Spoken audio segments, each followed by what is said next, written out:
मैं टीचमेंट पर online classes क्यों लेती हूँ? भला क्यों ना लूँ? ये इंडिया का एक लौता प्लेटफॉर्म है जो 100% फ्री है, बिना किसी लिमिट के। और नई शुरुआत करने के लिए इससे बेहतर और क्या होगा? बस एक स्मार्टफोन चाहिए और सुहानी शर्मा की ऑल इंडिया इंग्लिश क्लासेस हो गई शुरू। इसीलिए तो कहते हैं कि टीचमेंट पर टीचिंग आसान है। तो आज ही डाउनलोड करें टीचमेंट, इंडिया का नंबर 1 टीचिंग ऐप।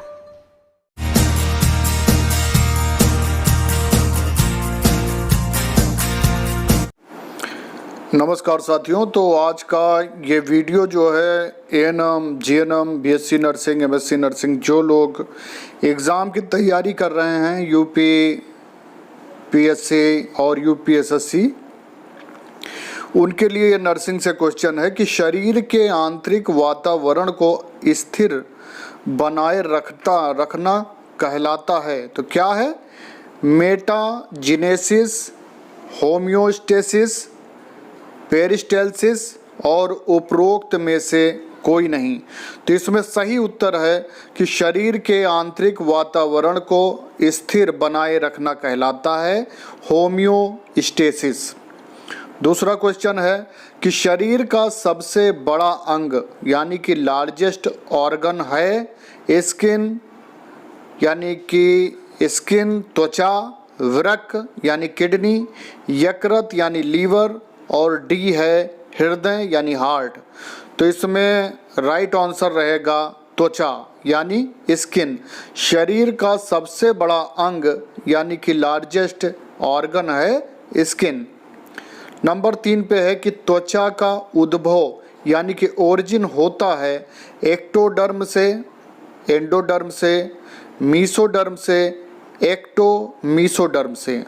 तो इसमें राइट आंसर है डी एक्टोमीसोडर्म, यानी कि त्वचा का उद्भव यानी ओरिजिन होता है एक्टोमीसोडर्म से।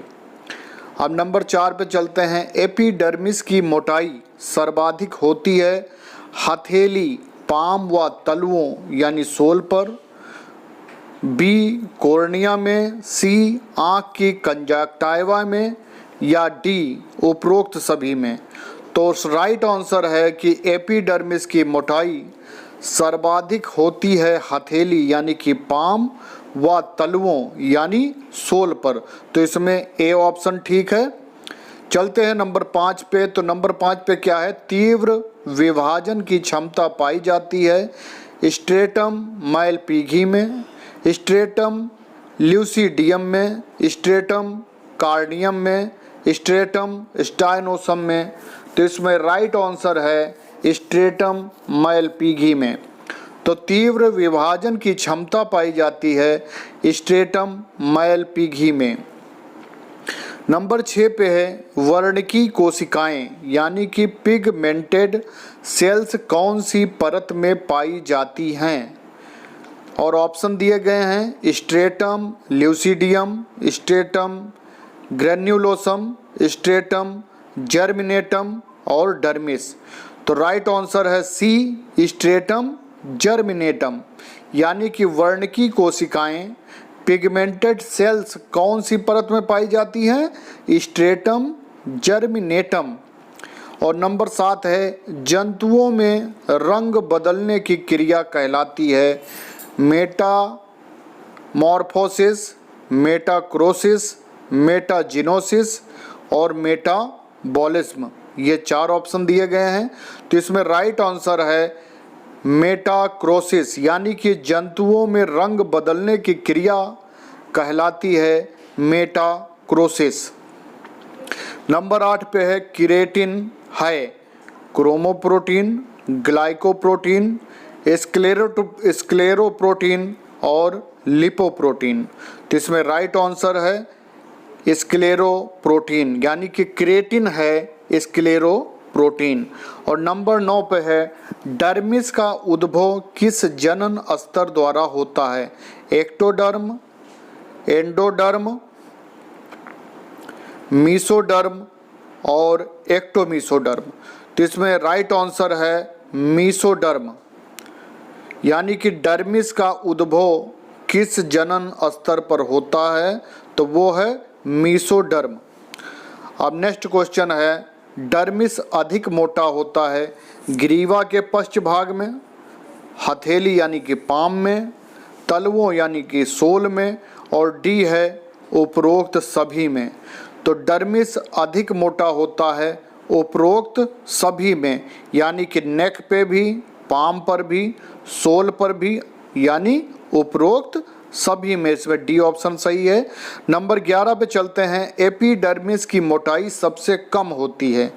एपिडर्मिस की मोटाई सबसे कम कहाँ होती है? कॉर्निया में, ग्रीवा में, अंगुलियों के सिरों पर, या उपरोक्त सभी में। तो एपिडर्मिस की मोटाई सबसे कम होती है, वो आंसर सही है ए, कॉर्निया में। 12 नंबर पे है, डर्मिस एपिडर्मिस की तुलना में आधी होती है, 1/4 होती है, 2 से 3 गुना होती है, 4 गुना होती है।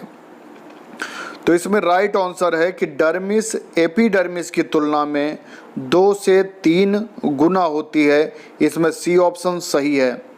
नंबर 13 पे है कि कई देशों के व्यक्ति काले होते हैं क्योंकि इनमें मेलेनिन की अधिकता पाई जाती है, इनमें MCH का अतिस्रावण होता है, इनमें मेलेनिन अधिक गहरा होता है, अथवा उपरोक्त सभी।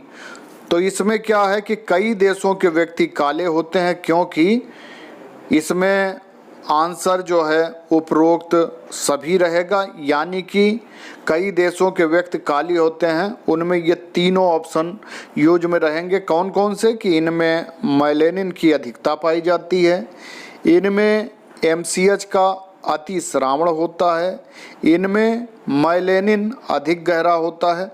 अब चलते हैं नंबर 14 पे कि त्वचा में सर्वाधिक संख्या में पाए जाने वाले स्वेदांग हैं। नंबर 1 पर पीड़ाग्राही, बी फ्रिजडोरिसेप्टर, सी मिशनर्स कणिकाएं, और डी है पेलिनियन कणिकाएं। तो त्वचा में सर्वाधिक संख्या में पाए जाने वाले स्वेदांग हैं पीड़ाग्राही, ए पीड़ाग्राही। नंबर 15 वसीय अस्तर यानी कि एडिपोज लेयर के कार्य हैं बाहरी आघातों से सुरक्षा प्रदान करना, बी तापरोधन, सी खाद्य संग्रहण, और डी है उपरोक्त सभी। तो वसीय अस्तर यानी कि एडिपोज लेयर के कार्य हैं उपरोक्त सभी। सभी में क्या है? बाहरी आघातों से सुरक्षा प्रदान करना, तापरोधन और खाद्य संग्रहण। ये तीनों ऑप्शन सही, यानी कि उपरोक्त सभी सही हैं। और नंबर 16 पे है कि मनुष्य के स्वेद यानी कि श्वेत में कौन सा एंजाइम पाया जाता है जो बैक्टीरिया की कोशिका भित्त पर आक्रमण करता है? सेलुलोज, एमाइलेज, लाइसोजाइम या लाइपेज। ये 4 ऑप्शन दिए हैं। तो इसमें राइट ऑप्शन है लाइसोजाइम।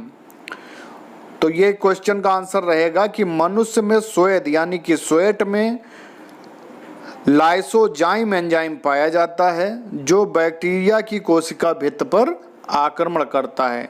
तो सी आंसर लाइसोजाइम सही रहेगा। 17 नंबर पे है कि मनुष्य में सीबेसियस ग्रंथियों व स्वेद ग्रंथियों के स्रावण द्वारा त्वचा की pH हो जाती है 3 से 5, 5 से 7, 7 से 8 या 8 से 9। तो इसमें ए ऑप्शन सही है 3 से 5। मनुष्य में सीबेसियस ग्रंथियों व स्वेद ग्रंथियों के स्रावण द्वारा त्वचा की pH 3 से 5 हो जाती है। अब नंबर 18 पे है त्वचा को हरफन मौला यानी कि जैक ऑफ ऑल ट्रेड्स कहा जाता है क्योंकि यह शरीर को सुरक्षा प्रदान करती है, शरीर को आकृति प्रदान करती है, अनेक कार्यों का संपादन करती है या उपरोक्त सभी। तो इसमें ऑप्शन सही है कि वो अनेक कार्यों का संपादन करती है। नंबर 19 पे है कि मनुष्य में रोम नहीं पाए जाते हथेलियों यानी पाम व तलुओं यानी सोल पर, शिश्नमुंड यानी कि ग्लांस पेनिस पर व चूचक यानी कि निप्पल पर, और भग शिश्न यानी कि क्लाइटोरिस व लेबिया पर, या उपरोक्त सभी। मनुष्य में रोम नहीं पाए जाते उपरोक्त सभी स्थानों पर। और नंबर 20 पे है रोम पुट्टक हेयर फॉलिकल का निर्माण होता है स्ट्रेटम कॉर्नियम में, स्ट्रेटम स्पाइनोसोम में, स्ट्रेटम माइलपीघी से, स्ट्रेटम ग्रेन्युलोसम से। तो रोम पुट्टक यानी कि हेयर फॉलिकल का निर्माण होता है स्ट्रेटम माइलपीघी से। मनुष्य का ताप नियमन केंद्र स्थित होता है सेरिबेलम में, प्रमस्तिष्क यानी कि सेरिब्रम में, मेडियोला ऑब्लोगेटा में, या हाइपोथैलेमस में। तो इसका सही आंसर है कि मनुष्य का ताप नियमन केंद्र स्थित होता है हाइपोथैलेमस में। भय के कारण रोम का खड़ा होना कहलाता है इरेक्शन, होमियोस्टेटिस, क्यूटिस एंसेराइना, या मेटाजिनेसिस। तो भय के कारण रोम का खड़ा होना कहलाता है, सी ऑप्शन इसमें सही है, क्यूटिस एंसेराइना। क्यूटिस एंसेराइना होता है। अब चलते हैं, नेक्स्ट क्वेश्चन है कि भय के समय रोम के खड़ा होने पर शरीर में कौन से हार्मोन की अधिकता होती है? एड्रिनल, इंसुलिन, पीटीएच या एसटीएच। तो इसमें सही आंसर है ए एड्रिनल, यानी कि भय के समय रोम के खड़ा होने पर शरीर में एड्रिनल हार्मोन की अधिकता हो जाती है। अब नंबर नेक्स्ट है एरेक्टर पिलाई पेशियाँ। एरेक्टर पिलाई पेशियाँ यानी मसल्स हैं रेखित व अनैक्षिक पेशियाँ, अरेखित व अनैक्षिक पेशियाँ, अरेखित व ऐक्षिक पेशियाँ, रेखित व ऐक्षिक पेशियाँ। तो एरेक्टर पिलाई पेशियाँ जो हैं वो हैं अरेखित व अनैक्षिक पेशियाँ। सीबेसियस ग्रंथियां अनुपस्थित होती हैं कहाँ कहाँ? हथेलियों व तलुओं पर, शिश्न व भग शिश्न पर, होठ व बाह्य कर्णनाल पर, उपरोक्त सभी पर। सीबेसियस ग्रंथियां अनुपस्थित होती हैं हथेलियों व तलुओं पर, यानी कि पाम व सोल पर सीबेसियस ग्रंथियां अनुपस्थित होती हैं।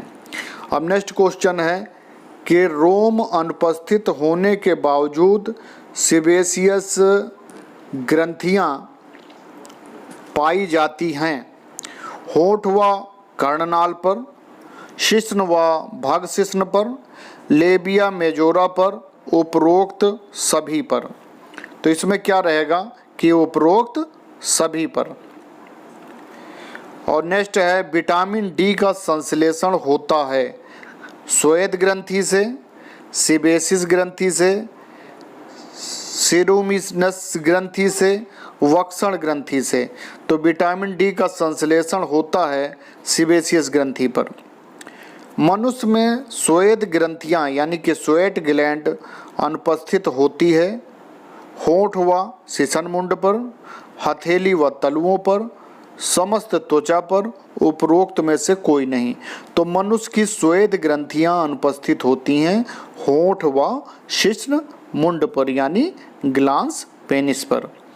नेक्स्ट क्वेश्चन है मनुष्य के पसीने में पाया जाता है केवल जल, जल व लवण, केवल लवण, जल, लवण व कुछ मात्रा में यूरिया। तो इसमें है कि मनुष्य के पसीने में पाया जाता है जल, लवण व कुछ मात्रा में यूरिया। त्वचा को हिलाने डुलाने का कार्य करती है एरेक्टर पिली पेशियाँ, कोलेजन तंतु, पेनिक्यूलस कार्नोसस, स्फिंक्टर पेशी। तो ये है एरेक्टर पिली पेशियाँ, पेनिक्यूलस कार्नोसस। तो त्वचा को हिलाने डुलाने का कार्य करती है पेनिक्यूलस कार्नोसस, क्यूलस कार्नोसस ये त्वचा को हिलाने डुलाने का कार्य करती है। स्वेद ग्रंथियों के कार्य हैं ताप नियमन, उत्सर्जन, ताप नियमन व उत्सर्जन, ताप नियमन व त्वचा को नम रखना। तो स्वेद ग्रंथियों के कार्य हैं ताप नियमन व उत्सर्जन। और 32 पर है कि मनुष्य में सर्वाधिक स्वेद ग्रंथियां कहाँ पाई जाती हैं? हथेली पर। मनुष्य में सर्वाधिक स्वेद ग्रंथियां कहाँ पाई जाती हैं? हथेली पर। और 33 पे है ताप नियमन में सहायक हार्मोन्स हैं TSH, STH, MSH या थायरॉक्सिन। तो इसका सही आंसर है कि ताप नियमन में सहायक हार्मोन है थायरॉक्सिन।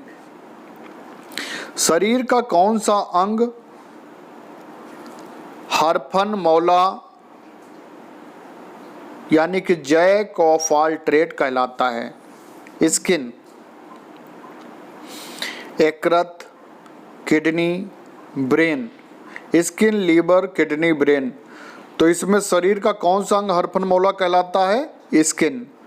त्वचा की कौन सी परतों में रुधिर कोशिकाएं यानी कि ब्लड कैपिलरीज नहीं पाई जाती? डर्मिस में, एपिडर्मिस में, पेशी स्तर यानी कि मसल लेयर में, एडिपोज परत यानी कि एडिपोज लेयर में। तो इसका सही आंसर है त्वचा की कौन सी परतों में रुधिर कोशिकाएं यानी कि ब्लड कैपिलरीज नहीं पाई जाती? एपिडर्मिस में नहीं पाई जाती। स्वेद ग्रंथियों का मुख्य कार्य है अतिरिक्त लवणों का त्याग, जीवाणुओं को नष्ट करना, जल नियमन, शरीर के ताप का नियमन। तो इसमें सही आंसर है कि स्वेद ग्रंथियों का मुख्य कार्य शरीर के ताप का नियमन। ऑप्शन डी सही है। वसा का संग्रहण किस रूप में होता है? लिपोप्रोटीन्स, एडिपोस ऊतक, श्लेष्मा परत, लिम्फ ऊतक। तो वसा का संग्रहण किस रूप में होता है? एडिपोस ऊतक के रूप में।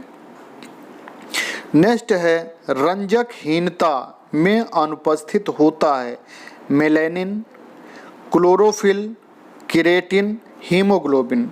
तो रंजकहीनता यानी कि एल्बिनिज्म में अनुपस्थित होता है मेलेनिन। नेक्स्ट क्वेश्चन है स्तन ग्रंथियां रूपांतरण हैं स्वेद ग्रंथि यानी कि स्वेट ग्लैंड का, सिबेसियस ग्रंथि यानी कि सिबेसियस ग्लैंड का, सिरुमिनस ग्रंथि यानी कि सिरुमिनस ग्लैंड का, मिबोमियन ग्रंथि यानी कि मिबोमियन ग्लैंड का। तो इसमें आंसर है कि स्तन ग्रंथियां रूपांतरण हैं स्वेद ग्रंथि यानी कि स्वेट ग्लैंड का। नेक्स्ट क्वेश्चन है किस जंतु के दूध में लैक्टोज की प्रतिशत मात्रा अधिक होती है? तो गाय, भैंस, बकरी या मनुष्य मादा में। तो किस जंतु के दूध में लैक्टोज की प्रतिशत मात्रा अधिक होती है? मनुष्य मादा में। 41 नंबर पे क्या है कि होठों, मसूड़ों व गालों के बीच घिरा हुआ अगला सकरा भाग कहलाता है वेस्टिब्यूल, जिसको हिंदी में बोलते हैं प्रगाढ़। होठों, मसूड़ों व गालों के बीच घिरा हुआ अगला सकरा भाग कहलाता है प्रगाढ़ वेस्टिब्यूल। मुख गुहा यानी कि बकल कैविटी, प्रोत यानी कि स्नोट और जबड़ा यानी जा। तो इसमें राइट आंसर है वेस्टिब्यूल यानी कि प्रगाढ़। होठों, मसूड़ों व गालों के बीच घिरा हुआ अगला सकरा भाग वो वेस्टिब्यूल यानी कि प्रगाढ़ कहलाता है। नेक्स्ट क्वेश्चन कठोर तालु यानी हार्ड पैलेट निर्मित होता है प्रीमैक्सिला अस्थि से। प्रीमैक्सिला व मैक्सिला अस्थि से, पेलेटाइन या प्रीमैक्सिला व मैक्सिला अस्थि से, उपरोक्त में से कोई नहीं। तो इसमें आंसर सही है कि पेलेटाइन व प्रीमैक्सिला व मैक्सिला अस्थि से। नेक्स्ट क्वेश्चन है तालु वालिया यानी कि पैलेटाइन र्युगे पाई जाती है कठोर तालु यानी कि हार्ड पैलेट पर, नर्म तालु यानी कि सॉफ्ट पैलेट पर, कठोर व नर्म तालु पर, एपिग्लाटिस पर। तो इसमें आंसर है कि तालु वालिया यानी कि पैलेटाइन रुगे पाई जाती है कठोर तालु यानी कि हार्ड पैलेट पर।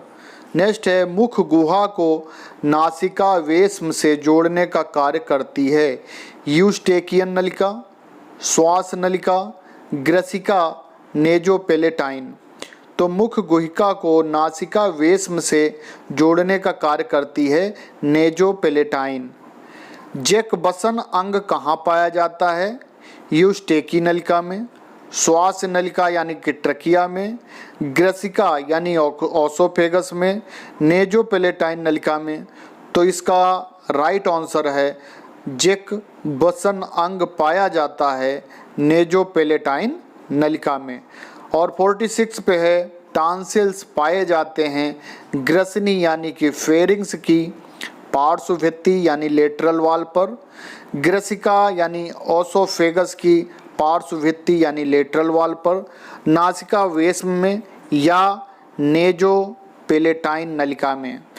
तो राइट आंसर है कि टांसिल्स पाए जाते हैं ए यानी कि ग्रसनी फेरिंग्स की पार्श्वभित्ति यानी कि लेटरल वॉल पर। जीभ को मुख्य गुहा की फर्श से जोड़ने वाला वलन कहलाता है हेयर लिप या वैलम पैलेटाई या एपिग्लोटिस या डी फ्रेनुलम लिंगुई। तो इसका राइट आंसर है कि जीभ को मुख्य गुहा की फर्श से जोड़ने वाला वलन कहलाता है फ्रेनुलम लिंगुई। जीभ पर पाए जाने वाले सबसे छोटे आकार के स्वादांकुर यानी कि टेस्ट पैपिला हैं फिलीफॉर्म अंकुर, कवक रूपी यानी कि फ्यूगीफॉर्म और पर्डिन अंकुर, और डी है सर्कमवेलेट अंकुर। तो इसका राइट आंसर है कि जीभ पर पाए जाने वाले सबसे छोटे आकार के स्वादांकुर यानी कि फिलीफॉर्म अंकुर। 49 पर है जीभ पर पाए जाने वाले सबसे बड़े आकार के स्वादांकुर यानी कि टेस्ट पेपिला हैं फिलीफॉर्म पैपिला। कवक रूपी पैपिला यानी कि फ्यूगीफॉर्म, पर्डिल पैपिला, सर्कमवेलेट पैपिला। तो इसका राइट आंसर है सर्कमवेलेट पैपिला। यानी कि जीभ पर पाए जाने वाले सबसे बड़े आकार के स्वादांकुर यानी कि टेस्ट पैपिला हैं सर्कमवेलेट पैपिला। और 50 नंबर पर है कि जीभ के छोर पार्श्वों पर पाए जाने वाले गोल आकृति के स्वादांकुर हैं फिलीफॉर्म अंकुर, कवक रूपी यानी कि फ्यूजीफॉर्म अंकुर, और सी है पर्डिल अंकुर, डी है सर्कमवेलेट अंकुर। तो इसमें है कि जीभ के छोर पार्श्वों पर पाए जाने वाले गोल आकृति के स्वादांकुर यानी कि टेस्ट पेपिला हैं कवक रूपी यानी कि फ्यूजीफॉर्म अंकुर। नेक्स्ट क्वेश्चन है मनुष्य की जीभ में मीठे स्वाद का ज्ञान कराने वाला भाग है अग्र यानी कि इंटीरियर छोर। अग्र इंटीरियर छोर के बाद पार्श्व लेटरल भाग, पश्च पोस्टीरियर भाग। तो राइट आंसर है कि मनुष्य के जीभ में मीठे स्वाद का ज्ञान कराने वाला भाग है अग्र एंटीरियर छोर। और 52 नंबर पर है कि मनुष्य की जीभ का वह कौन सा भाग है जो कड़वे स्वाद यानी कि बिटर टेस्ट से संबंधित होता है। अग्र यानी एंटीरियर छोर, अग्र एंटीरियर छोर के बाद पार्श्व यानी लेटरल छोर के बाद पश्च यानी पोस्टीरियर भाग। तो मनुष्य की जीभ का वो कौन सा भाग है जो कड़वे स्वाद से संबंधित होता है? तो वो होता है पश्च यानी कि पिछला पोस्टीरियर भाग। और ये था मीठे का अग्र और कड़वे का पश्च। तो 53 नंबर पे है कि मनुष्य की जीभ का वो कौन सा भाग है जो नमकीन स्वाद यानी कि साल्टी टेस्ट से संबंधित है। तो वो है अग्र छोर के बाद यानी कि एंटीरियर, अग्र छोर के बाद वाला जो भाग होता है वो नमकीन यानी कि साल्टी टेस्ट से संबंधित है। मनुष्य की जीभ में कौन से स्वादांकुर यानी कि टेस्ट पैपिला अनुपस्थित होते हैं। वो हैं फिलीफॉर्म पैपिला, पर्लिल पैपिला, सर्कमवेलेट पैपिला या फंजीफॉर्म पैपिला। तो मनुष्य की जीभ में पर्लिल पैपिला स्वादांकुर अनुपस्थित होते हैं। छैनी के आकार के दांत हैं इंसाइजर, कैनाइन, प्रीमोलर या मोलर। तो छैनी के आकार के दांत जो हैं वो इंसाइजर होते हैं। 56 नंबर पे है कि कुतरने से संबंधित दांत हैं इंसाइजर, कैनाइन, प्रीमोलर या मोलर। तो कुतरने से संबंधित दांत हैं इंसाइजर। और चीरने व फाड़ने से संबंधित दांत हैं केनाइन। चीरने व फाड़ने से संबंधित हैं केनाइन।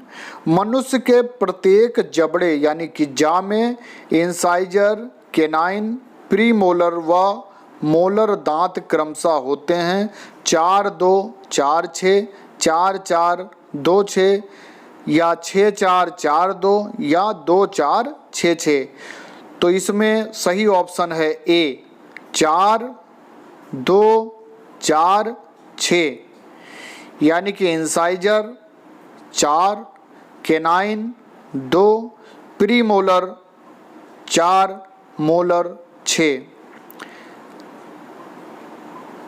तो ये रहेगा मनुष्य की अकल दाढ़ यानी कि विजडम टीथ प्रथम मोलर, तृतीय मोलर, प्रथम इंसाइजर, तृतीय केनाइन। क्या होता है मनुष्य की अकल दाढ़ यानी कि विजडम टीथ तृतीय मोलर होता है। दांतों का अध्ययन कहलाता है कोनकोलॉजी, आर्निथोलॉजी, ऑस्टियोलॉजी या ओडोंटोलॉजी। तो दांतों का अध्ययन कहलाता है ओडोंटोलॉजी। ऊपरी जबड़े में इंसाइजर दांत पाए जाते हैं प्री मैक्सिला पर, मैक्सिला पर, पैलेंटाइन पर, प्री मैक्सिला व मैक्सिला पर। तो ऊपरी जबड़े में इंसाइजर दांत पाए जाते हैं प्री मैक्सिला पर। कोलोन का प्रथम भाग कहलाता है सीकम। कोलोन का प्रथम भाग कहलाता है सीकम। इसमें 4 ऑप्शन हैं इलियम, सीकम, अपेंडिक्स, मलाशय। और इसमें राइट आंसर है सीकम यानी कि कोलोन का प्रथम भाग कहलाता है सीकम। और नेक्स्ट क्वेश्चन है कि मनुष्य में शिशुओं की दांत सूत्र है। मनुष्य में शिशुओं का दंत्र सूत्र है 2102/2102। बी है 1201/2101। सी है 0021/0021। डी है 2100/2100। तो मनुष्य के शिशुओं का दंत सूत्र है 2102/2102 यानी कि 2102/2102। मनुष्य में अस्थायी यानी कि टेम्परेरी दांतों की संख्या है 32, 20, 12, 24। तो इसमें सही आंसर है 20 यानी 20। मनुष्य में अस्थायी यानी कि टेम्पोररी दांतों की संख्या है 20 यानी 20। कुप्फर कोशिकाएं पाई जाती हैं कहाँ पर? यकृत लीवर में, अग्नाशय यानी पेनक्रियाज में, सी यानी ब्रेन में, डी यानी पित्ताशय गॉल ब्लेडर में। तो इसमें सही आंसर है यकृत यानी लीवर में। कुप्फर कोशिकाएं कहाँ पाई जाती हैं? यकृत यानी लीवर में। 66 पे है, सिस्टिक वाहिनी किसकी वाहिनी है? यकृत, अग्नाशय, पित्ताशय, ग्रहणी। तो सिस्टिक वाहिनी किसकी वाहिनी है? पित्ताशय यानी गॉल ब्लैडर की। और नेक्स्ट क्वेश्चन है, वार्टन्स नलिका किस ग्रंथि से संबंधित है? वार्टन्स नलिका यानी वार्टन्स डक्ट किस ग्रंथि से संबंधित है? वार्टन्स नलिका किस ग्रंथि से संबंधित है? लार ग्रंथि से, अग्नाशय से, यकृत से या पित्ताशय से? तो यह है लार ग्रंथि से संबंधित है। वार्टन्स नलिका यानी कि वार्टन्स डक्ट किस ग्रंथि से संबंधित है? तो वार्टन्स डक्ट जो है लार ग्रंथि यानी कि सेलेवरी से संबंधित है। नेक्स्ट है, मनुष्य में कर्णमूल यानी कि मम्स किन ग्रंथियों के संक्रमण द्वारा होता है? अधोजिह्वा ग्रंथियां यानी कि सबलिंगुअल ग्लैंड, अधोहनु ग्रंथियां यानी कि सब मैक्सिलरी ग्लैंड, अधो नेत्र कोटरीय ग्रंथियां यानी कि इंफ्रा ऑर्बिटल ग्लैंड या पेरोटिड ग्रंथियां यानी कि पेरोटिड ग्लैंड से।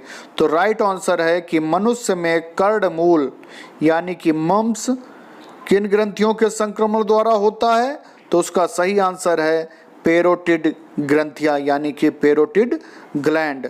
69 पे है, स्टेनसन नलिका यानी कि स्टेनसन डक्ट किस ग्रंथि से संबंधित है? तो वो है अधोजिह्वा ग्रंथियां, सबलिंगुअल ग्लैंड, अधोहनु ग्रंथियां यानी कि सब मैक्सिलरी ग्लैंड, अधो नेत्र कोटरीय ग्रंथियां यानी कि इंफ्रा ऑर्बिटल ग्लैंड, और डी है पेरोटिड ग्रंथियां यानी कि पेरोटिड ग्लैंड। तो स्टेनसन नलिका यानी कि स्टेनसन डक्ट किस ग्रंथि से संबंधित है? तो वो है पेरोटिड ग्रंथियां यानी कि पेरोटिड ग्लैंड से।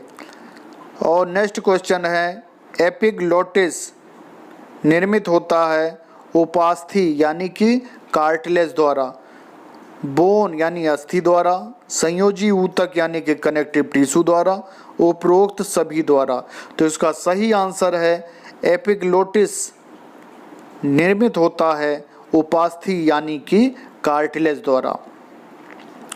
यूस्टेकी नलिका ईसोफेगस को मध्य कर्ण से जोड़ती है, ग्रसनी यानी फेरिंग्स को मध्य कर्ण से जोड़ती है, ग्रसनी यानी कि फेरिंग्स को अंतःकर्ण से जोड़ती है, ग्रसनी यानी कि फेरिंग्स को नसिका वेश्म से जोड़ती है। तो 71 पे है, यूस्टेकी नलिका ग्रसनी यानी कि फेरिंग्स को मध्य कर्ण से जोड़ती है। पाचक रस डाइजेस्टिव जूस नहीं पाया जाता है मुख गुहा यानी ओरल कैविटी में, आमाशय यानी कि स्टमक में, आंत्र यानी कि इंटेस्टाइन में, ग्रसिका यानी ऑसोफेगस में। तो इसका सही आंसर है कि पाचक रस डाइजेस्टिव जूस नहीं पाया जाता है ग्रसिका यानी ऑसोफेगस में। आमाशय की स्थिति, आमाशय यानी स्टमक की स्थिति है डायफ्राम के ऊपर बाईं ओर, डायफ्राम के नीचे दाईं ओर, डायफ्राम के ऊपर दाईं ओर, डायफ्राम के नीचे बाईं ओर। तो इसका सही उत्तर है कि आमाशय की स्थिति है डायफ्राम के नीचे बाईं ओर। जठर रस का स्रावण होता है, जठर रस का स्रावण होता है मुख गुहा यानी कि ओरल कैविटी में, ग्रहणी डियोडेनम में, आमाशय यानी स्टमक में, आंत्र यानी इंटेस्टाइन में। तो सही आंसर क्या है कि जठर रस का स्रावण होता है आमाशय यानी स्टोमक में। जठर रस यानी कि गैस्ट्रिक जूस है मंद अम्लीय, तीव्र अम्लीय, मंद क्षारीय और तीव्र क्षारीय। तो जठर रस क्या होता है? तीव्र अम्लीय। HCl का स्रावण किस ग्रंथि द्वारा होता है? कार्डियक ग्रंथि द्वारा, इसोफेजियल ग्रंथि द्वारा, पाइलोरिक ग्रंथि द्वारा या फंडिक ग्रंथि द्वारा। तो HCl का स्रावण फंडिक ग्रंथि द्वारा होता है। HCl का स्रावण फंडिक ग्रंथि द्वारा होता है। नेक्स्ट क्वेश्चन है, पेप्सिनोजन व प्रोरेनिन का स्रावण करने वाली कोशिकाएं हैं। पेप्टिक कोशिकाएं, चीफ कोशिकाएं जिसे कहते हैं, पेराइटिल कोशिकाएं, अर्जेंटोफिन कोशिकाएं या कलश कोशिकाएं। ये चार ऑप्शन दिए गए हैं। इसका राइट आंसर है कि पेप्सिनोजन व प्रोरेनिन का स्रावण करने वाली कोशिकाएं हैं पेप्टिक कोशिकाएं यानी चीफ कोशिकाएं। नेक्स्ट क्वेश्चन है कि मनुष्य की आंत्र यानी कि इंटेस्टाइन की लंबाई है 2 मीटर, 4 मीटर, 6 मीटर, 9 मीटर। तो राइट आंसर है कि मनुष्य की आंत यानी इंटेस्टाइन की लंबाई 6 मीटर होती है। ब्रूनर्स ग्रंथियां पाई जाती हैं ग्रेसिका में यानी ऑसोफेगस, ग्रहणी में यानी डियोडेनम में, छोटी आंत यानी स्मॉल इंटेस्टाइन में, बड़ी आंत यानी कि लार्ज इंटेस्टाइन में। तो ब्रूनर्स ग्रंथियां पाई जाती हैं छोटी आंत यानी स्मॉल इंटेस्टाइन में। पेयर्स पेचेज पाए जाते हैं ग्रेसिका यानी ऑसोफेगस में, ग्रहणी यानी डियोडेनम में, छोटी आंत यानी स्मॉल इंटेस्टाइन में, बड़ी आंत यानी कि लार्ज इंटेस्टाइन में। तो क्या है? पेयर्स पेचेज पाए जाते हैं छोटी आंत यानी स्मॉल इंटेस्टाइन में। पेयर्स पेचेज का कार्य है क्रमानुकुंचन गति, पेरिस्टालसिस मूवमेंट, मंथन यानी मिक्सिंग, लिम्फोसाइट का निर्माण और मोनोसाइट्स का निर्माण। तो इसका सही आंसर है पेयर्स पेचेज का कार्य है लिम्फोसाइट्स का निर्माण। आंत्र में अवशोषण की क्षमता बढ़ाते हैं वर्तुल पुटक यानी कि वाल्वुलेट, कॉनिवेंट्स, सूक्ष्मांकुर यानी कि माइक्रोविली, रसांकुर यानी कि विली, उपरोक्त सभी। तो आंत्र में अवशोषण की क्षमता बढ़ाते हैं उपरोक्त सभी यानी कि वर्तुल पटक, वेल विलेट, कॉनिवेंट्स, सूक्ष्मांकुर यानी कि माइक्रोविली और रसांकुर यानी विली।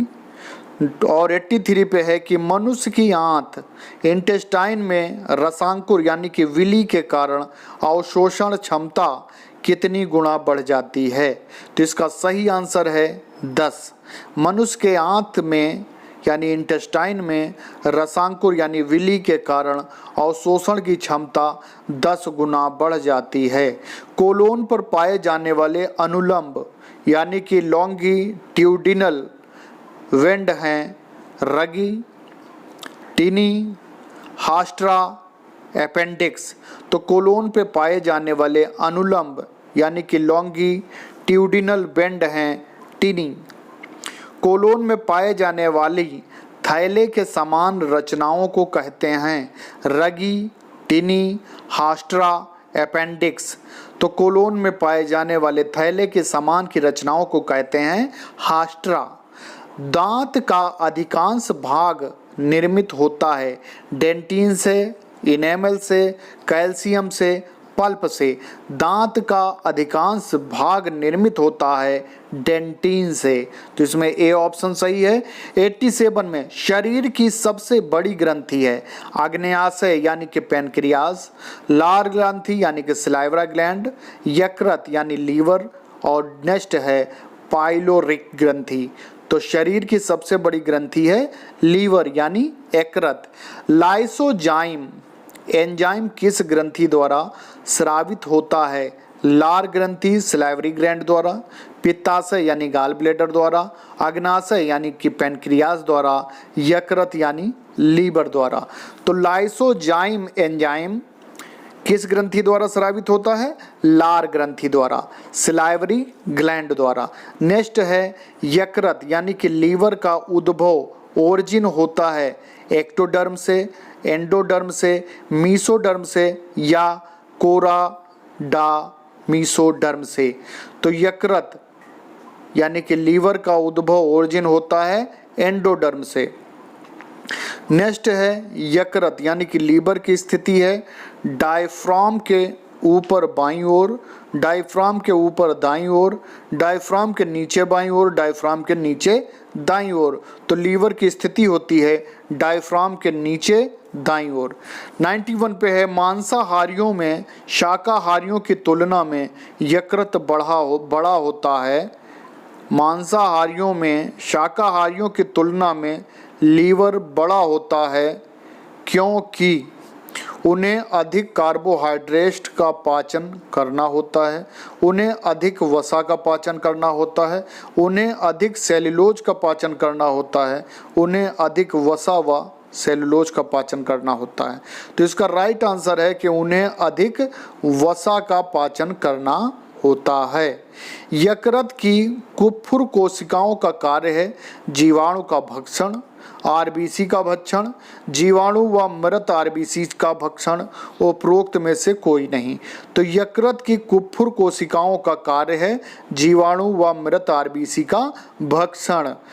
और 93 पे है यूरिया का निर्माण होता है यानी यकृत लीवर में, वृक्क यानी किडनी में, त्वचा में, यकृत व वृक्क में।